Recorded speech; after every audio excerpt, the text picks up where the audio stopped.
اعوذ باللہ من الشیطان الرجیم، بسم اللہ الرحمن الرحیم۔ تمام دیکھنے اور سننے والوں کو السلام علیکم۔ اگلے روز بہلول کا رخ ہارون کے محل کی جانب تھا۔ اس نے پیوند لگے ہوئے کپڑے پہن رکھے تھے، دوش پر گدڑی اور ہاتھ میں عصا تھا۔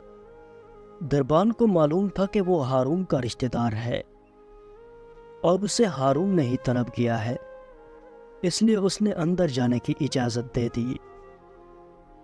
وہ اپنی پھٹی ہوئی جوتیاں چٹکھاتا بڑی بے تکلفی سے اندر داخل ہو گیا۔ وہ راہداری میں سے گزرتا ہوا دیوان خاص میں پہنچا۔ دیکھا کہ کوئی نگہبان نہیں تھا، نہ پہرے دار۔ وزیروں اور امیروں کی کرسیاں بھی خالی پڑی تھیں۔ شاید ابھی دربار آراستہ نہیں ہوا تھا۔ وہ قیمتی قالین کو رونقتا بادشاہ کی مسند تک جا پہنچا اور مزے سے اس پر براجمان ہو گیا۔ ابھی اسے بیٹھے ہوئے چند لمحے بھی نہیں ہوئے تھے کہ دربار کے پہرے دار دوڑتے ہوئے آئے۔ انہیں اطلاع ملی تھی کہ ہارون اسی طرف آ رہا ہے۔ یہ دیکھ کر وہ دنگ رہ گئے کہ بادشاہ کی زرعی مسند پر بہلول پھٹے حالوں بیٹھا ہے۔ انہیں اپنی آنکھوں پر یقین نہیں آیا۔ وہ بدحواسی میں آگے بڑھے۔ ایک نے بہلول کا بازو پکڑ کر کھینچا، دوسرے نے کوڑا بہلول کی پشت پر رسید کیا۔ او دیوانے، تیری یہ جرت کہ تو بادشاہ کی مسند پر بیٹھے، اتر نیچے۔ بہلول ہائے ہائے کرنے لگا۔ منہ بند کرو، شور مت مچاؤ، اترو بادشاہ کی مسند پر سے۔ پہرے دار نے اس کی پشت پر مسلسل کوڑے برساتے ہوئے درستی سے کہا۔ دوسرے نے زور لگایا اور بہلول کو مسند پر سے کھینچ کر فرش پر گرا دیا۔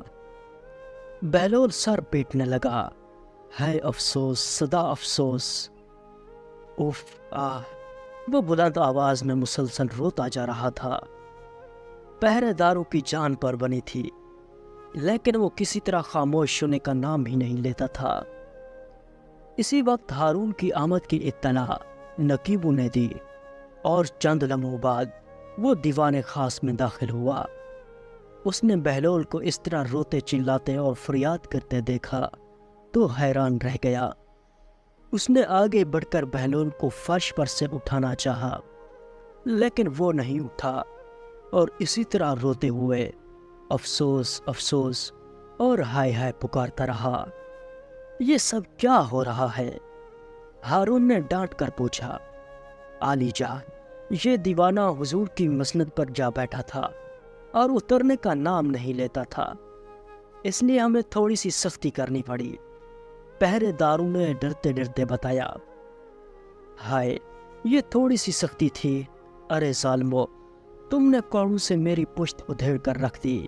ہائے افسوس، بہلول نے فریاد کرتے ہوئے انہیں ٹوکا۔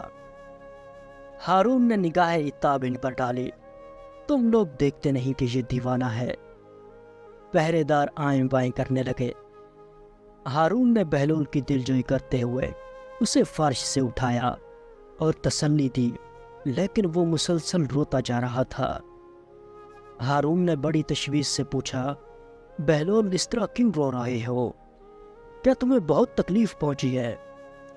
ہاں، مجھے بہت تکلیف پہنچی ہے، لیکن میں اپنے حال پر نہیں، تمہارے حال پر رو رہا ہوں۔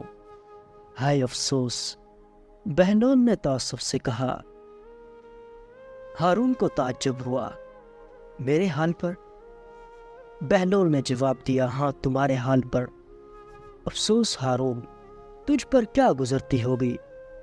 میں تو تیری مسند پر صرف چند لمحے بیٹھا ہوں تو اتنی مار کھائی کہ ساری پشت چھلنی ہو گئی، اور تو نہ جانے کب سے اس مسند پر بیٹھا رہا ہے۔ اف، تجھے اپنے انجام کی کوئی فکر نہیں۔ ہارون لمحے بھر کو کانپ گیا، لیکن اس نے یوں ہی ظاہر کیا جیسے اس کی بات نہیں سمجھا اور بہلول سے بولا، تم میرے حال پر افسوس کرتے ہو اور میں تمہارے حال پر۔ تم اچھے بھلے تو تھے، پھر تمہیں نہ جانے کیا ہوا جو یوں دیوانے بنے پھرتے ہو۔ بہلول مسکرایا۔ تم جانتے ہو کہ خدا کی سب سے بڑی نعمت عقل ہے۔ خواجہ عبداللہ انصاری اپنی مناجات میں فرماتے ہیں، اے خدا، جس کو تو نے عقل دی اسے کیا کچھ نہیں دیا، اور جسے عقل نہیں دی اسے کیا دیا۔ تم نے وہ حدیث تو سنی ہوگی کہ جب خدا ارادہ کرتا ہے تو بندے سے اپنی نعمتیں واپس لے لے، تو سب سے پہلے بندے سے جو چیز واپس لیتا ہے وہ عقل ہے۔ عقل رزق میں شمار ہوتی ہے۔ افسوس کہ خدا نے یہ نعمت مجھ سے واپس لے لی ہے، لیکن اس سے شاہی خاندان کی کس قدر ذلت ہو رہی ہے تمہیں اس کا کچھ اندازہ ہے؟ سب جانتے ہیں کہ تم میرے رشتہ دار ہو، اور تم ہو کہ اس حلیے میں جگہ جگہ گھومتے پھرتے ہو۔ کچھ نہیں تو میرے منصب اور مرتبے کا ہی خیال کرو۔ ہارون نے سرنجش کے انداز میں کہا۔ بہلول نے سر اٹھایا اور بولا، ہارون، اگر تو کسی جنگل بیاباں میں راستہ بھٹک جائے، تیرا پیاس سے دم نکل رہا ہو اور تجھے کہیں پانی نہ ملے، تو ایک گھونٹ پانی کے عوض کیا کچھ دینے پر تیار ہو جائے گا؟ عجیب دیوانے ہو تم، بھلا اس وقت اس کا کیا ذکر؟ ہارون نے ناگواری سے کہا۔ بہلول ہنسا، میری بات کا جواب دو۔ ظاہر ہے اس وقت میرے پاس جو بھی مال و متاع ہے وہ سب دے دوں گا۔ ہارون نے بڑی بے پرواہی سے جواب دیا، اگر پانی کا مالک اس قیمت پر راضی نہ ہوا پھر؟ بہلول نے پوچھا، تو میں اسے اپنی آدھی سلطنت دے دوں گا۔ ہارون نے فراخ دلی سے کہا۔ اچھا، بہلول نے بڑے اطمینان سے کہا، اگر یہ ایک گھونٹ پانی پی کر تیری جان تو بچ جائے، لیکن تجھے پیشاب رک جانے کی بیماری لاحق ہو جائے اور کسی طرح دور نہ ہو، تیری جان پر بن جائے اور تجھے پتہ چلے کہ کوئی شخص تیری اس بیماری کا علاج کر سکتا ہے، تو اسے کیا دے گا؟ میں اس شخص کو اپنی باقی آدھی سلطنت بھی دے دوں گا۔ جان ہے تو جہان ہے، ہارون بولا۔ تو پھر اسی بادشاہ پر غرور کرتے ہو جس کی قیمت پانی کے 2 گھونٹ سے زیادہ نہیں، بہلول نے برجستہ کہا۔ ہارون خفیف سا ہو گیا۔ بہلول، تم دیوانے ہو گئے ہو، مگر تمہاری عادتیں نہیں بدلی۔ تمہیں اپنے خاندان کے وقار کا کوئی پاس نہیں۔ اگر آپ اسلامک ویڈیوز دیکھنا چاہتے ہیں تو اسلامی بندہ یوٹیوب چینل ضرور سبسکرائب کریں۔ دعاؤں میں ضرور یاد رکھیے گا۔ اللہ آپ سب کا حامی و ناصر ہو۔ اللہ حافظ۔